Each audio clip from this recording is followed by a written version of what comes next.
It's now time for Crime in the DMV, where we bring you the latest headlines from the week. Thank you so much for watching. I'm Sierra Fox. The family of a young man shot and wounded on a D.C. street by armed men on rideshare bikes is speaking out. As Fox 5's Bob Barner tells us, the man was attacked while picking up his daughter.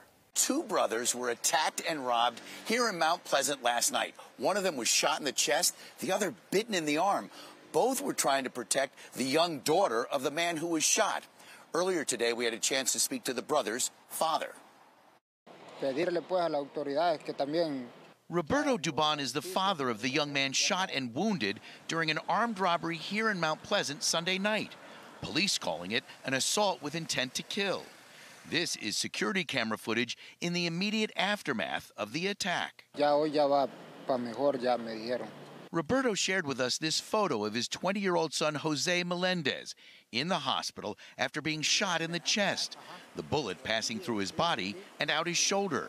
The robbery happening outside Jose's uncle's apartment on Lamont Street Northwest. Roberto says Jose, seen here on his birthday last summer, was picking up his 3-year-old daughter around 9 o'clock Sunday night when they were attacked by two men who rode up on rideshare bikes, asking for money. Roberto says Jose's brother was bitten on the arm during the attack. His granddaughter was injured and is still in pain. His son's doing their best to protect the little girl. At one point, the victims ran to the nearby Mount Pleasant Library on 16th Street. Police say the suspect's gun initially jammed. Jose was shot and wounded after the gunman reloaded the magazine and started shooting. Police say an Uber driver, seeing the brothers wounded and on the ground, picked them up and drove them to the hospital. D.C. police say they are still searching for suspects but don't have much to go with in the way of descriptions, and that, guys, they haven't had any kind of similar crime in this area, suspects riding rideshare bikes, at least that they know of. The search is on in Fairfax County for a man who was robbed at a gas station at gunpoint. Fox 5's Shamari Stone explains. Fairfax County police want your help identifying the suspect. They say he walked right through this glass door at the Exxon gas station on the 2000 block of Chainbridge Road here in Tysons, near the mall. He knew exactly what he was here for. The employee tells me that he pulled out a gun and then walked right in this area behind the cash register. The employee says that the owner was standing right here, the employee was in this area right here, and that the suspect has the gun demanding money. They say he then comes right here to the cash register, grabs it, and walks right back to the area in which it's located in front of the area of the cash register. He then opens it, grabs the cash, and walks right out the front door, leaving the employee and the owner in shock. Fairfax County Police want you to take a close look at the suspect shown in the surveillance image from the gas station, wearing white shoes, gray pants, a black hooded sweatshirt, and an olive-colored jacket. Around a month ago, October 25th, 5:15 in the evening, after the robbery, they say he jumped in this car and sped off. You're now going to hear from some customers who live in this area, and they tell me that they're sick and tired of crime. It's sad and it's surprising, and living in the area, it kind of makes you a little concerned, because if it can happen here, it could happen anywhere. Well, I live right down the road here, and this is probably one of the safest areas I've lived in this Northern Virginia area, so it's pretty surprising, and it's not something I like to hear.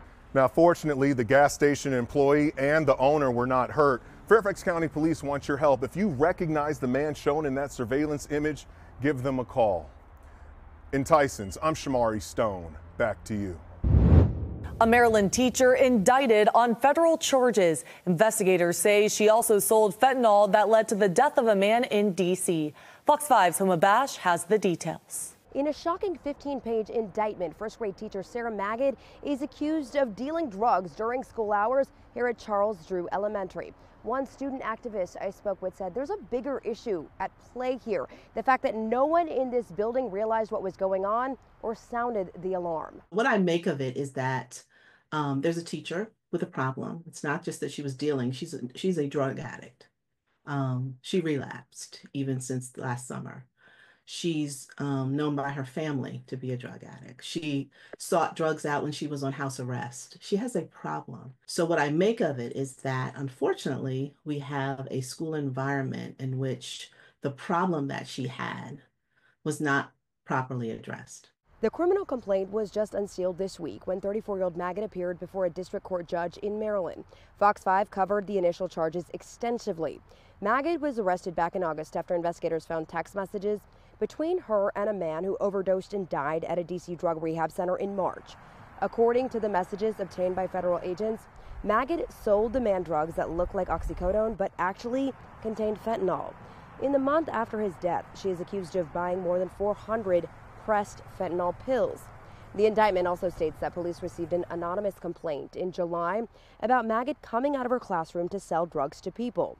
It goes on to say she's been dealing drugs since 2019, including opioids and fentanyl. Community leaders actually held a town hall about this incident last month, and I'm told that people were stunned to learn that MCPS does not drug test employees. Why aren't we drug testing the people who have these little lives in their hands? That's a stunner, and we're taking action on that. That is a concrete action that's coming out of this town hall. And Chief of Schools was there, Chief of Safety and Security, Council Member Kristen Mink. MCPS officials would not tell us anything other than that Magid is currently on leave from her position. If she is convicted, she faces a mandatory minimum of 20 years behind bars and up to life in federal prison. Now to a Fox 5 exclusive. D.C. police arrested 2 teen boys and charged them for robbing Brian Smith. He was a well-known DJ and hairstylist who was beaten to death in Northwest D.C. Fox 5's Shamari Stone spoke with the victim's heartbroken mother. These 2 suspects are just 14 and 16 years old. We talked to Brian Smith's mother, and she tells me that she is happy about the arrest, but devastated that her son is gone. Brian Smith was 39 years old, a beloved DJ and hairstylist. Police believe the 2 suspects beat, robbed, and left him for dead after he was walking home on T Street Northwest. Around 5 o'clock in the morning, October 27th, he died after spending a week in a coma. His family says the suspect stole his cell phone and wallet containing his credit cards. Tonight, detectives telling us they have video evidence of the suspects, and police say they were able to track the 2 teens because they allegedly used stolen cell phones and credit cards. Tonight, in an exclusive interview, Brian Smith's mother talks about the arrest. I was so happy. I was afraid it would drag on or would never happen. So I'm extremely, extremely happy. I'm really sad about the age of the boys. I'm angry. I'm very angry. And I don't know if I'm allowed to say this, but I'm going to anyways.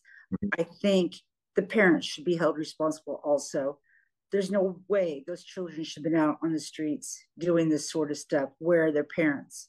She definitely wants a sense of closure. Now, police believe that these 2 teens also assaulted and robbed 3 other people in 3 separate attacks after they allegedly robbed and beat Brian Smith. Now, one of those victims says that he is happy that police made the arrest. Meanwhile, Brian Smith's mother demands justice. Now, the 2 teens are only charged as of now with robbing Brian Smith. They are not charged in his death. Why, you ask? Well, D.C. police are waiting for the medical examiner's autopsy report to determine the exact cause of death. Meanwhile, this investigation is continuing and more charges could be coming. I'm Shamari Stone. Back to you. A gathering at Salsbury University to stand up against an alleged hate crime incident. 12 students are accused of beating up a man because he's gay. Fox 5's Sharon Rajet has more. Organizers say a huge part of tonight's Unity Walk and Vigil is for the LGBT community and their allies to create a space for healing and to show support for the student community. Now, the vigil started at 3 p.m. in the main plaza of the university called The Square. It was followed by a walk around the perimeter of the school. The university president, along with other faculty members, community leaders, shared remarks about this being a time of reflection, time of healing, and bringing about change to a school that they say does not tolerate hate. Here's the university's president. We've witnessed divisive actions, hurtful, violent actions that aim to undermine the sense of belonging that we are working so hard to build here. Now, this all comes after at least 12 students at Salsbury University between the ages of 18 and 21 were arrested and charged with hate crimes. Several from our area, including 2 from Crofton, 1 from Elk Ridge, 1 from Olney. Police say on October 15th they beat a man who's apparently not a student because of his sexual orientation, all while using derogatory language. Apparently, police have video evidence of the incident as well. One of the suspects reportedly created a profile in a gay dating app to lure the victim to an apartment. The victim suffered bruising and a broken rib and sought medical attention. Tonight, I spoke with the executive director of PFLAG. It's an advocacy group for the LGBT community about what is being done for the community and what this moment has felt like for many students. This is a slap in the face to the LGBTQ community. This is something that just hits a very raw nerve with everyone who is part of the community. It creates fear, it creates anxiety, it creates feelings of not being worthy. So it really hits at the absolute core of an individual and who they're trying to be when all they're trying to do is just exist. Tonight, PFLAG was there to offer resources for those students. And the university president said in the coming days, they plan to form a dedicated task force on LGBTQ+ inclusiveness. And she said the students arrested have been placed on suspension, meaning they were restricted from campus, unable to participate in academic coursework.